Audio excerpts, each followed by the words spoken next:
Hello everyone. Now, as anyone who has been catching up with our most recent streams knows, we've been playing around with a lot of the stuff in the new box, none more so than fish. GOATED, this new deck type, a deck type built specifically fish monsters, and synchro summoning, especially during your opponent's turn, has been one of the most rewarding and fun to play decks that so far that I've picked out of the new box. I feel like it's criminally underrated. This deck feels super strong. We pushed from Platinum 5 all the way up to Platinum 1 with it in the space of, what, a day? This deck is incredible. It really is. Now, I'm not trying to say it's like the best deck in the world. We're going to talk about what it does, and we're going to do a deck profile towards the end of the video, so the deck profile will be at the end. But for now, what the deck actually does, right, is you set up your board in such a way so that you're able to synchro summon on your opponent's turn twice, right? You want to synchro summon first of all into, ideally, your white or a wheel, which gives you a board wipe for all their attack position monsters. And you want to synchro summon the second time into your Fish of the Deep Beyond, which will banish all other cards on the field when it's summoned during your opponent's turn. So basically, you get to wipe their board twice. Now, this is phenomenally powerful against tier limits in particular, because basically all you do is you set up your board and you wait until they bring out something like a Kikalos, and then you just wipe the board. Banish their kit, banish whatever else they've got on the field, and they usually find it very hard to come back from that position. I'm not going to lie to you. So on stream, we had tons and tons of replays and highlights and things against decks like tier limits where we absolutely crushed them, and then we lose to random decks like Triple D. But, I mean, either way, you just got to pick your battles. But yeah, we are going to be doing a card for card at the end. We got a couple of replays lined up for duels that didn't happen on stream. So if you want to watch these duels, absolutely. If that doesn't satisfy your craving for what you want to see, you can of course watch the VODs for our previous streams. I'll more than likely be doing highlight reels of them very soon anyways, for some of the more intense games that we faced on the last two streams with this deck. So if that's something you're interested in, you want to see that video when it comes out, subscribe, click the wee bell to get notified when it does actually hit the channel. And if you enjoy what you're watching, press the like button. Let's get into it. Alrighty, so getting into the first replay. This isn't a particularly intense game. I just want to use this as an opportunity to sort of show or tell you how you want to play the deck.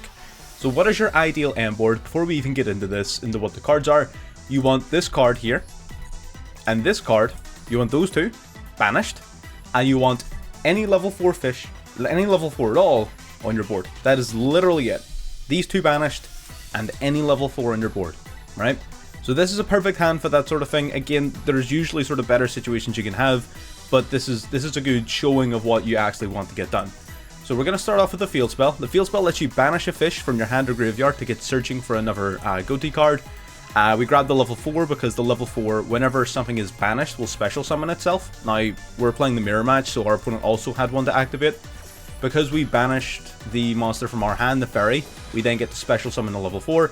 And the Mimiruka, this gets the special summon itself whenever you activate the effect of a water monster. So it comes out as well. We're going to normal summon the PSEs, which is a level 2 tuner, synchro summon into the level 6. It will banish a fish directly from your deck, which is pretty good. The fish that we banished was the Shade of the GOATI, which lets you banish a fish from your graveyard to add itself back to your hand whenever it's banished. So we get to grab that back to hand, and we banish the other level 2. And perfect, here we have it set up. Level 2, level 2. It's even better if you can set up the level 6 on your board before you go into it, because it gives you a little bit more flexibility. But this is definitely not necessary. Just a level 4 will do. You would have to change the combo slightly, but it works the exact same. So during your opponent's standby phase, at the turn after these guys are banished, during the standby phase, they come out. They summon themselves. And if you summon these during your opponent's turn, you can quick play Synchro Summon during their main phase. So they're going to normal summon. We're going to take this opportunity, Synchro off into the white or a whale. Now, if you didn't have a level 6 on board, you would instead use your level 4 to go into the level 6. The level 6 will banish your only remaining level 2 tuner in deck, Zep, from the deck, which will then summon itself, and you go into the white or a whale anyways. So whether you got a level 4 or a level 6, it literally doesn't matter. It's the exact same play, you just need to add in one extra move. So the white or a whale, when it comes out, will wipe the board. The level 6 will normally search your deck for a card whenever it's used synchro material, but it gets hit with Ash Blossom. That's totally fine. That's not really what we're here to show off. Wait or a wheel, wipe the board, all gone, and then we have the ability to, he's going to use Zep actually, this is the exact card I was talking about. This card, if it's banished during your opponent's turn, will immediately special summon itself. So if you don't have the level 6 on board already, the level 6, you can summon it and then banish this and it will summon itself and then just go into the wheel anyways. So it really doesn't matter. They're going to banish one from grave, they're going to set, we're going to activate our shade here, banish 2 from the graveyard, banishing the 2 tuners again so they come back during my turn as well. Still able to go into the goatee, the fish, using the 2 on the field. We had another board wipe and you've an insane amount of follow-up. So that's a pretty simplistic showing of what the deck does. That's not really an intense game, we didn't show a lot off because he's scooped. But I wanted to talk about some of the cards before we get into some more intense games. So let's get into game 2. Alrighty, again, if you didn't catch the streams, you're really missing out here because that's where we really explored this deck. We're going to use Terraforming, grabbing a copy of the field spell just to test Rash. We're going to use the field spell here. We don't need to actually activate it though, because using our Mimaruka and our Abyss Shark, we're able to grab out our level 4 off of this guy. So we're going to use the field spell now, banishing it to grab ourselves one of our tuners. And we're going to now link off into Abyss Keeper. Now this was a bit of a poor play from us. It didn't exactly work out how we were expecting it to. This is back when we were first learning the deck. Again, the games on stream were showing its full proficiency. Playing against Tearlament here, which is a bit of a pain. They're going to start milling cards. Now milling cards actually does benefit this deck quite heavily if at any point you manage to mill something that can be banished from the graveyard. So they're going to keep on milling, keep on sending. So all of that going to the grave, that is totally fine. Going now into Kitkalos. Now, luckily we've got that Veiler in hand. Veiler's a big turn-off for Tearlaments especially. Veiler and Imperm sort of have the same effect, right? Against Tearlaments anyways. So Kitkalos gets negated. They're going to now go into Minerva. So this is an interesting version of Tearlaments. These are some really good cards for it, because you just mill a bunch. Ariel and Necroface, all being banished from the graveyard. Going to banish the top 5 from the deck. And that, again, benefits us quite heavily because they hit our Shade. We're going to banish Zep from the graveyard. They made our Shade live. They gave us this play. So we add Shade to hand. Zep, whenever it's banished, will get to summon itself. We're going to, I believe... Okay, yep, it comes out. We're going to now activate Shade in the grave, banishing 2 from the graveyard to bring it out. Now, another really cool effect that Shade has is on summon, you get to target a monster in the field, and you get to basically make it so that whenever that card next leaves the field, it gets banished. So that Kitkalos, as soon as that Kitkalos leaves the field, it's gone. It's banished. It's going to flip our Zep face down. It is what it is. It's whatever. It's going to banish some more cards, banishing Necroface, returning it back to the deck. Going into Curious, the Lightsworn Dominion. Curious sending Necroface to the graveyard. This is some sort of deck out and Tearlament strategy. It's pretty cool. Probably would have been going a lot smoother if we didn't negate their Kitkalos, of course. They're going to go Snow, banishing another Necroface. That is totally fine. They're going to flip our other tuner face down. What exactly their game plan is, I wouldn't be able to tell you, but they are milling. I'll give you that much. They're going to destroy our fish, send it to the graveyard. That is totally fine, because like I said, this deck thrives off of being banished. We're going to draw for turn, draw in the DD Crow. That means our Fairy, which was banished last turn, comes back, as well as Pisces. So we have so much material here, it's not even funny. It's actually disgusting. We're going to banish Shade to grab another Pisces. Shade then will banish a fish from the grave to bring itself back to our hand, which we can then summon. Yep, we just banished 2 from grave, special summon it out to the field. We're going to now target the Snow. Whenever Snow leaves the field, now it will be banished. Going into the Axel Synchro Stardust Dragon. And here, what we were going to do is take full advantage of the fact that there's like a million banished cards. Something you should know about this card, not only does it of course have a field wipe built in, its attack points are equal to the number of banished monsters times 500. So we're going to DD Crow the...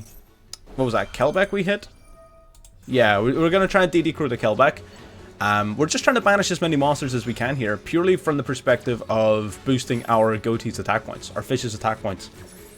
So that's fine. Axel Synchro is not going to have a level 2 left to target, so we're going to revive the effect Veiler instead. Now we're going to tribute the Axel Synchro to bring out the OG Stardust Dragon and immediately Synchro Summon into the Fish of the Deep Beyond. Because of all the banished cards, it had 20,000 attack points. I wish I could show it off here. I have a screenshot. I'll probably throw it onto the screen.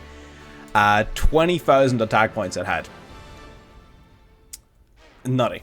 Again, we're going to go into one more replay here. If you want to really, really learn the ins and outs of this deck, I would definitely recommend, we're going to be having a stream highlight compilation of the fish decks that the fish games that we had from the last 2 streams. So I would definitely recommend catching that for a full sort of guide in terms of how to play it. But yeah, again, we're just showing off some games that we had, getting into game number 3.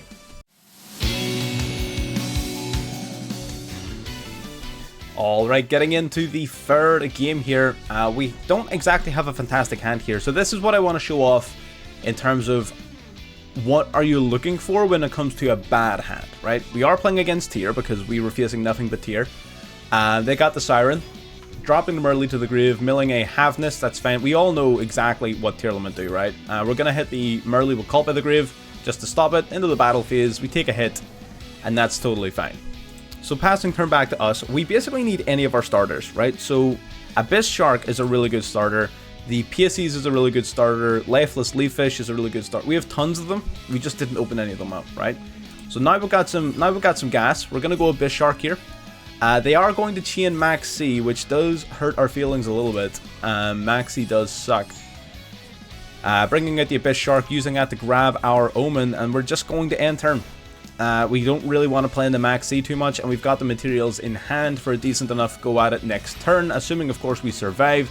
They've got the Cyber Stein. We can't really allow that to resolve, but we're left with very little choice, unfortunately, because they've got an Imperm in our Imperm column. Which, you know, it just sucks to suck sometimes, you know. And we're going to bring out Kit Kalos off of the Cyber Stein. Kit Kalos thing attempting to resolve, but getting hit with an Effect Veiler, which is fine. We decided we were just going to hold off on the getting the Cyber Stein, let him go for it, and we're just going to negate the Kit instead. That way Kit can't use any of its effects, even though it is on the field. He's going to wipe our field out, that's totally fine. We do survive the turn, luckily.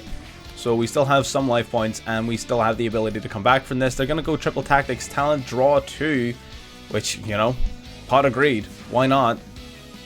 Okay, into our draw phase, we draw into the Leaf Fish. So we're going to normal summon the Leaf Fish. We're going to send a card from deck to graveyard, or we would have anyway if we didn't get negated, but that's totally fine. All we need is the Fairy in Grave, because it can banish itself to boost up one of our fish by 500.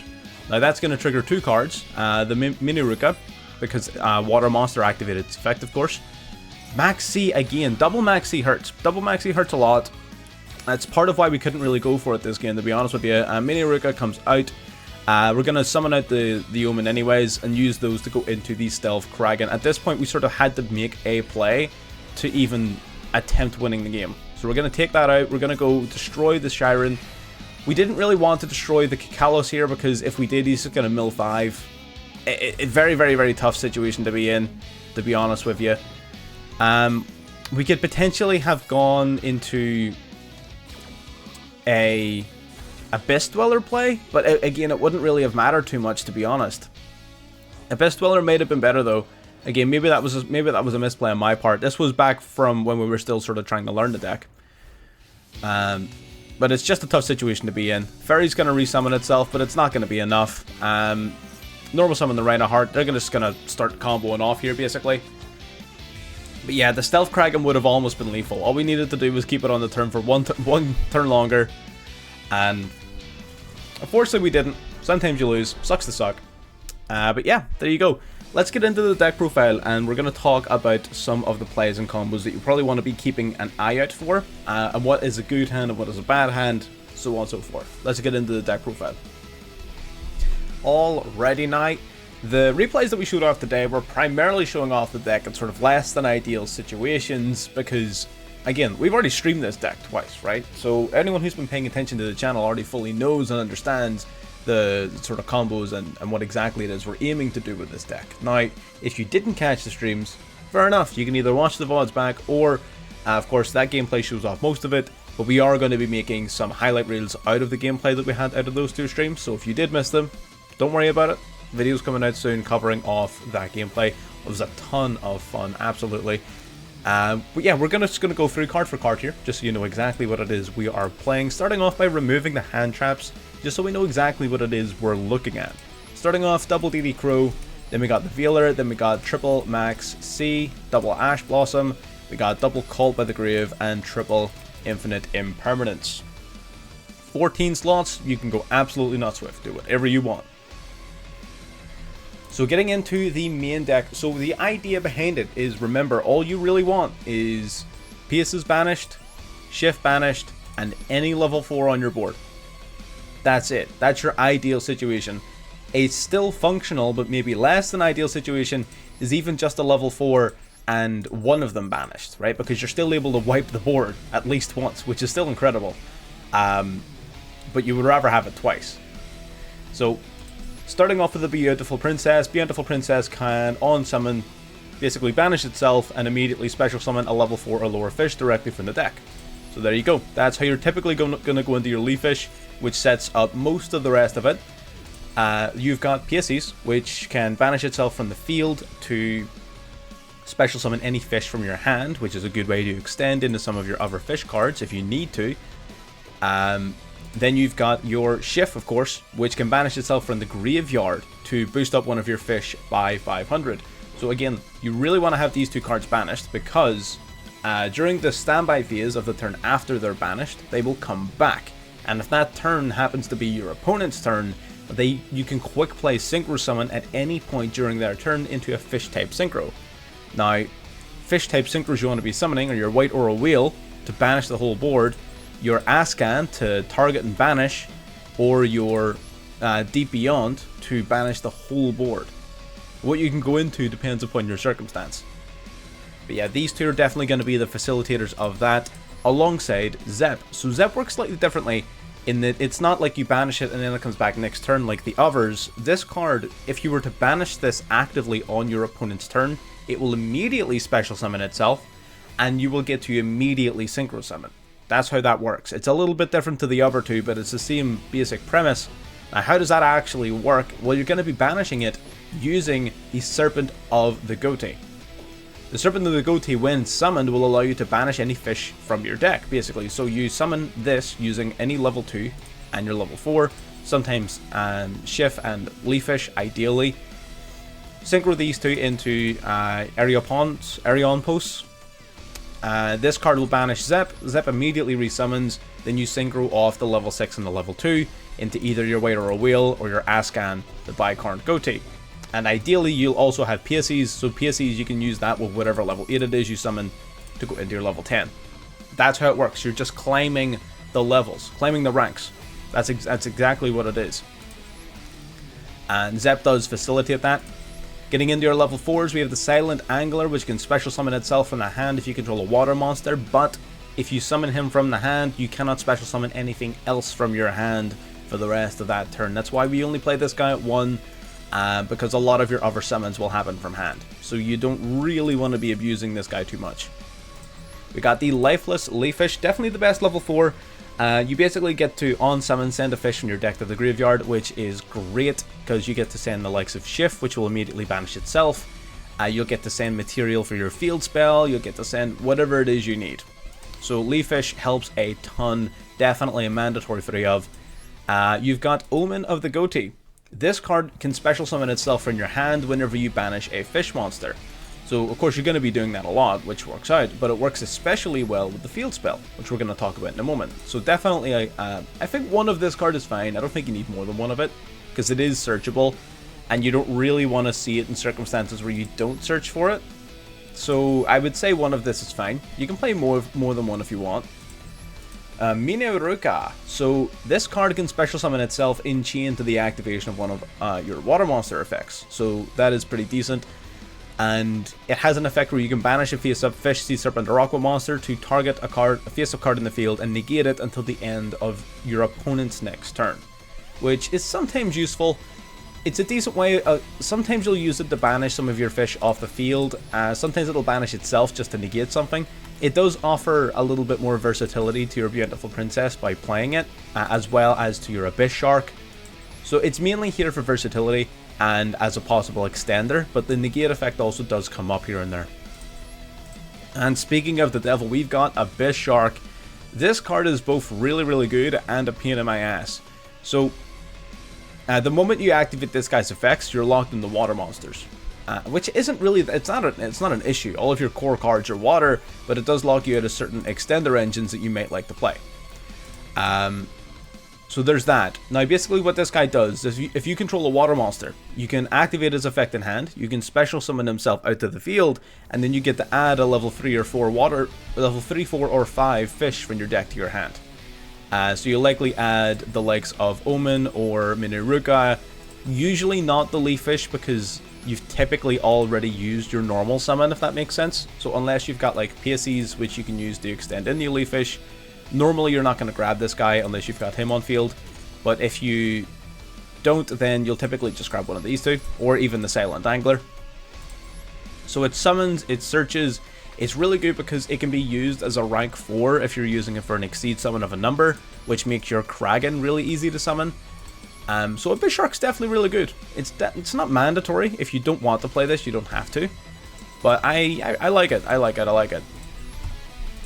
Then we've got Snopios, the Shade of the Goatee. Now this is a card, initially I was playing at 1, but I'm absolutely maxing out on this card now. Whenever this, basically it's got 2 main effects. During the main phase, either player's main phase, as a quick effect, banish 2 fish monsters from your hand or graveyard, special summon this card from your hand. That offers tremendous synergy with the likes of Zep to be able to use these for synchro summons on your opponent's turn. Synopsis Shade of the Goatee basically special summons itself like that, then you can target a card in the field when it is summoned, and when that card leaves the field, it ends up getting banished. Excellent for countering tier, banishing Kakalos, banishing Snow, banishing usually Kit. To be honest with you, normally Kit, but it works with any of their monsters. Helps prevent them from using their graveyard effectively. When this card is banished, you can banish a different fish in your graveyard to then add this card back to your hand. So it just sort of loops itself a little bit, which is pretty handy as well.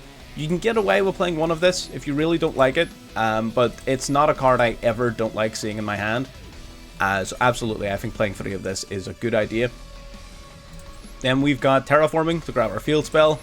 Gold Sark, which allows us to banish whatever we want from our deck, so it gives us access to our PSEs. Feels a lot like Thunder Dragons in that regard.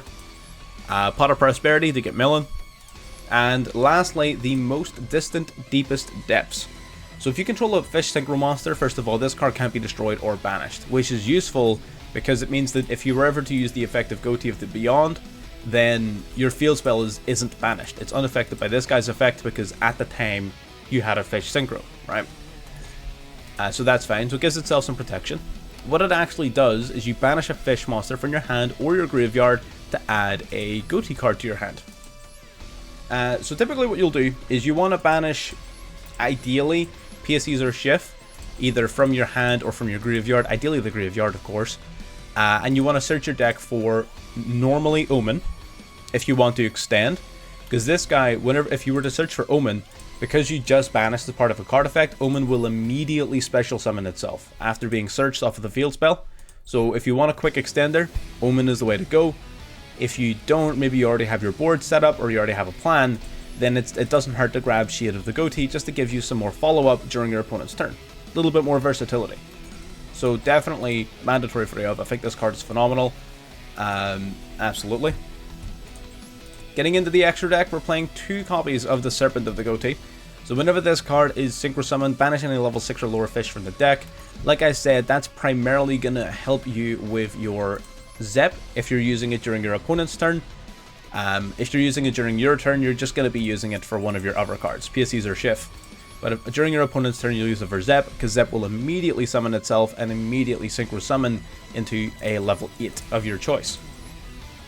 This card, when used as synchro material, you basically banish a fish from your graveyard to grab a fish from your deck whose level is equal to or lower than the one that you banished. So it helps you search for a card as well whenever it's actually used. The White Aura Monoceros, this card is only here because I got sick of having a Abyss Shark and a Tuner and not being able to use them. That's it. This guy basically, when summon, target a fish in your graveyard and special summon it, but it cannot attack. So it helps revive a fish, but that doesn't really matter too much, to be honest with you.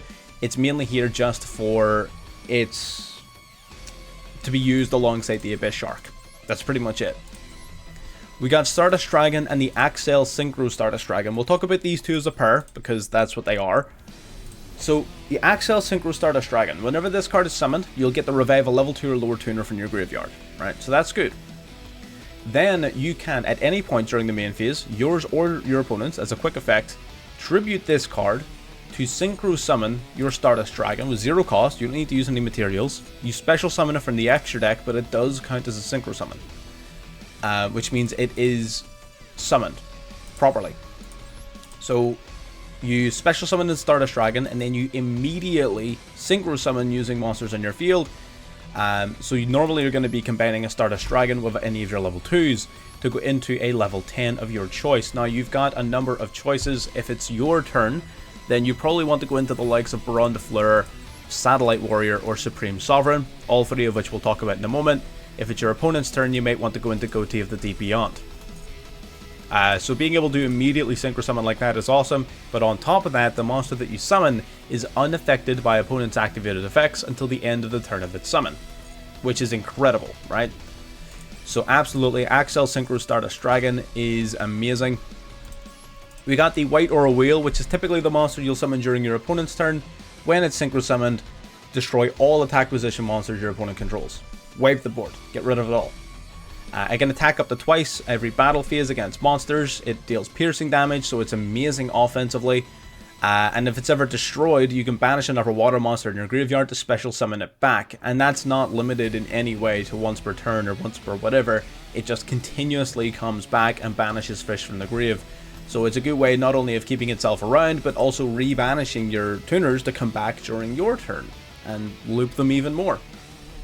So White Aura Wheel is phenomenal for sure.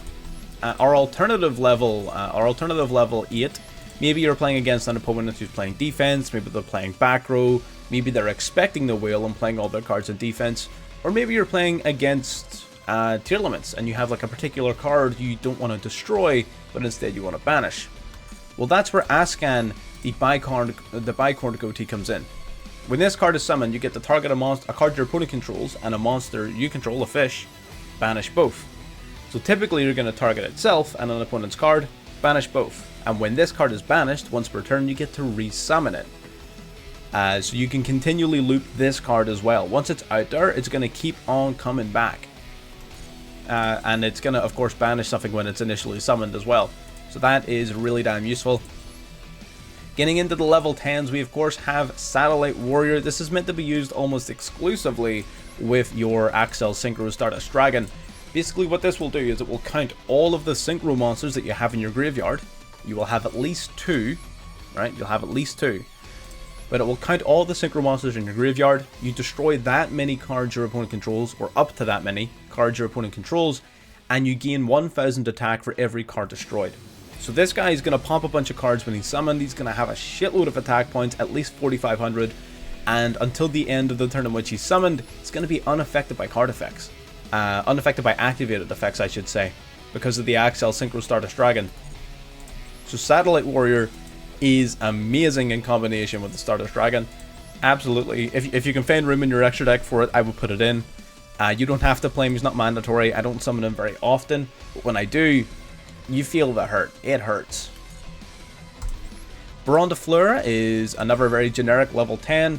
Omni Negate, so having an unaffected Omni Negate is pretty damn useful. Supreme Sovereign Cheng Ying. This card's one of the more impactful cards in the deck. Basically, Babus up by 100 for all of your Babus himself by 100 attack and defense for every banished card. Reduces all of your opponents by 100 attack for every banished card. And he can protect himself by destruction by banishing a card. Should a card be banished while he's face up on the field, you get to banish a card in your opponent's field and one in their graveyard. So really good card to be playing against the likes of tier, reducing all their attack points way down so they can't really threaten it too much, and banishing all of their important cards from the graveyard. Pretty damn useful if you ask me. And lastly is the big boss himself, GOATED of the Deep Beyond, Fish of the Deep Beyond. Its attack points become 500 multiplied by the number of banished monsters, which is pretty important, because a lot of stuff is going to end up banished. If this is Synchro Summoned during your opponent's turn, you banish everything on the field. And this guy also comes back during the standby phase of the turn after it's ever banished. So again, this guy will just continuously loop. But being able to banish the whole field on summon is incredible in this meta, because you're going to completely shut down the likes of Tearlament, which is insane. Again, we have tons and tons and tons of clips and replays of us doing that against Tier, either on stream, or I wish I had more replays to show, because goddamn, this card's incredible. We've got Abyss Dweller, generic rank 4, shut down the graveyard. Number 4 Stealth Kragen is here. Basically, it changes everything on the field to water, and once per turn as a quick effect, it can pop a water monster in the field and inflict damage to your opponent equal to half of its attack points. So it's just here for some quick play interruption. And whenever this card gets destroyed, you can special summon out Stealth Kragen Spawn. If I had more room, I'd play a second one, but I don't. And this guy has a very similar effect: destroy a water monster your opponent controls. And then if this card gets destroyed, you can bring back your Stealth Kragen, so it sort of loops itself a little bit. That's why I think only one of this is necessary, for sure. And we've got Abyss Keeper, which is your basic extender. When summoned, you can special summon a fish from your hand. You can also banish one of your fish and one of your opponent's cards. So just the generic sort of extender, really. He is pretty important. I would say at least one of this guy is pretty damn important. He does come up a decent bit. But yeah, that's the deck. Again, I couldn't fit all of the replays into one video. Like, we had an incredible amount of replays, not only from myself playing it off camera, but also from us streaming. So do expect to see another video or two about this deck in the near-ish future, once we've messed around with the other cards a little bit. We are going to be doing highlight reels and such with this, and it's just a blast. It's a completely different playstyle for a start. Completely different playstyle, which is one of the main things I'm looking for when I'm picking up a new deck. Like, is it just a reskin of the same strategy? Like, what's the play? This is entirely unique, so I love it. And yeah, that's my thoughts on the deck. That's my build. You guys have any suggestions, problems, questions, issues, whatever? That's what the comment section is for. Throw it down. Let me know what you think. Of course, again, before you comment on any of the gameplay or anything like that, the replays were meant to show the deck in difficult positions. If you want to see the deck in ideal positions, watch the stream VODs, because goddamn did we mince people on stream. But anyways, that's everything from me. Like and subscribe if you haven't, and I'll see you next time. Bye bye.